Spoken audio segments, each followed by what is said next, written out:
Eo anelanelany Mahitsy sy an-tanety be Mahazaza no misy an'ilay toerana antsoina hoe Soaniroa.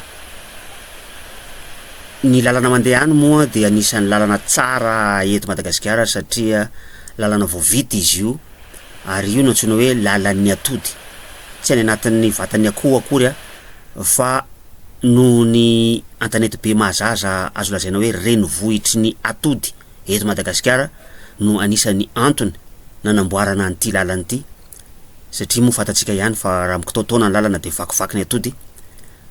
Eo anelanelan'io tanàna anankiroa zay notanintsaiko io no misy any Soaniroa, toerana izay zary lasa fanaovan'ny kristianina sasasasany fivahiniana masina zay mariko ihany fa mbola tsy nahazo fankatoavana tamin'ny fiangonana katolika aloha io Soaniroa io.